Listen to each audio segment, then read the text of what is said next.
Hey, welcome to Barbershop Clips. This is a channel where you get to see really cool moments from the barbershop. I know the episodes are really long, but you can come here and enjoy really cool moments in short time as well. I hope you enjoy. And so I always tell my teams that never say no to a guest. You can only say no at the postcard hotel. Very hard to do, by the way. Yeah, so you can only say no for three things. If it is immoral, if it is unethical, or if it is illegal. Get me drugs. And I want to do drugs runners. Illegal, can't do it. Okay, I want to do something which is not correct, it's immoral, can't do it.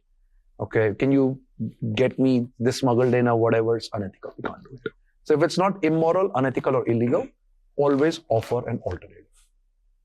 So you have to give an alternative. I'm sorry, sir, the hotel is sold out and this, what is the alternative? What are you going to do for me? So a lot of people also ask me that, what if, you're full and, Shantanu walks in, it's anytime check-in.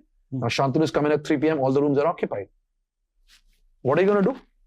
Because it's anytime check-in, Shantanu walks in at 8 a.m. in the morning, and now he needs his room, but all the rooms are occupied.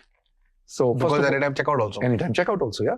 So we map it very well. But what we would do in that particular cases, we would have already reached out to Shantanu one day earlier and said, we're really sorry, Shantanu, this is what's happening tomorrow.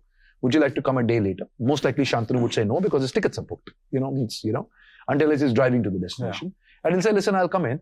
The thing that we do is from the time you come in to the time you get the room, because we have not fulfilled a service guarantee to you, everything is on the house.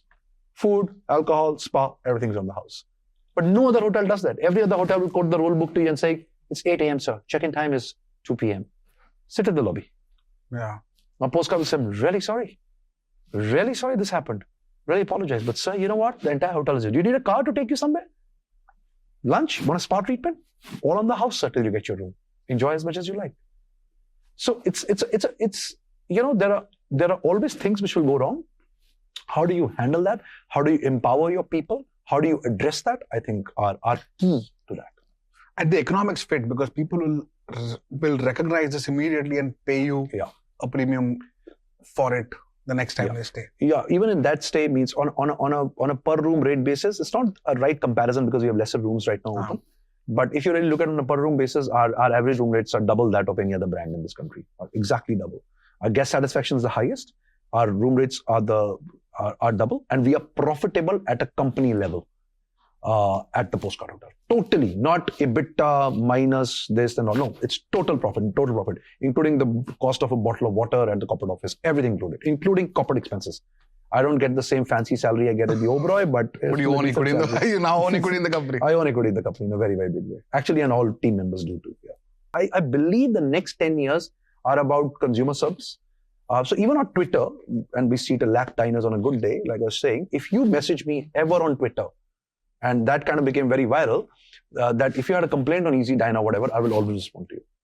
I will, even today, if you say that in Jaipur, I did not get my table, I will respond to you. And somebody will call you from Easy Diner because we never outsource any service. We kind of run a full concierge service center there. So I think that'll always happen. And at the end of the day, Shantanu, I think it all comes down to people. So one of the things I did, and at Oberoi, when I ran Oberoi, I never owned any shares. That is how it was structured. Not that I asked for it and they didn't give. I just didn't ask for it. And I came from a traditional background. So it's like, okay, salary, great salary, fantastic. How does it matter? Yeah. And then I saw everybody was, getting stocks and whatever and all. So I said, when we started Easy Diner, we said everybody will own stock, including the coffee boy in the office. Okay. And we did a first employee stock option buyback right now. Congratulations. Thank you. But everybody got money. So, of course, the CEO made more. And I'm not the CEO of Easy Diner. It's a very nice guy called Sachin. I have 3 co-founders at Easy Diner. I have 3 co-founders at Postcard Hotel. So, it should never happen that it's about me. Okay.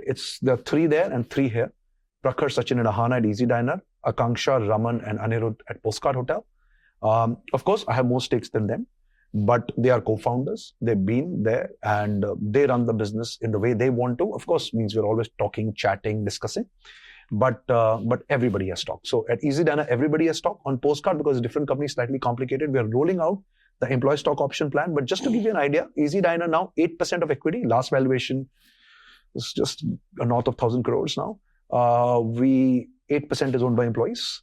And Postcard, we've just got a board approval Now 9% of Postcard equity, which is slightly even higher than Easy Diner now on valuation, is owned by employees. So yeah, so that is outstanding. So yeah, so we learned from it that it's absolutely no way. But again, I believe that will foster a level of loyalty, of staying on, or building something together, because it's very tough to build. So when COVID happened, we did one rule. We were poor. We had 10 crores, which we got in December, if you remember. And Postcard, what about Postcard at that time? What happened to Postcard during COVID? Postcard had the money. Postcard had just opened. Postcard had the money. So not a problem. Postcard was in a much better space. So 3 months it shut down. That's okay. So we did a 50% pay cut at Postcard, 75% at Easy Diner. One rule, we will not lay off anybody. Everybody dies together. So 75% pay cut at Easy Diner because we didn't know if the tech company would ever come back. Postcard actually had its best year after it opened because it was booked out, and like how I felt like I was back at Oberoi. Okay, means everybody in this country would want to know. I think Postcard became famous because of COVID, really, because I think the entire Bollywood industry kind of descended on it, paying top dollar rates and posting on Instagram. Like, imagine I'd hired 15 Bollywood top A-level stars to start posting on Instagram every day. It was like crazy. It was like my team's telling that, sir, I've never seen so many of them together. And they were like coming one after another, one after. So Postcard got the richest people in India. The brand in COVID actually did 55% over the pre-COVID year. While everybody tanked 75% because it was packed. There was like no rooms available. Even I couldn't go. There are no rooms. Why are you coming? Stay. Come for an inspection later. So we had to time and saying, okay, these 2 days I can come. Yeah, you can come these 2 days. Come post 6 p.m. So there was no you don't get any time check-in. I know.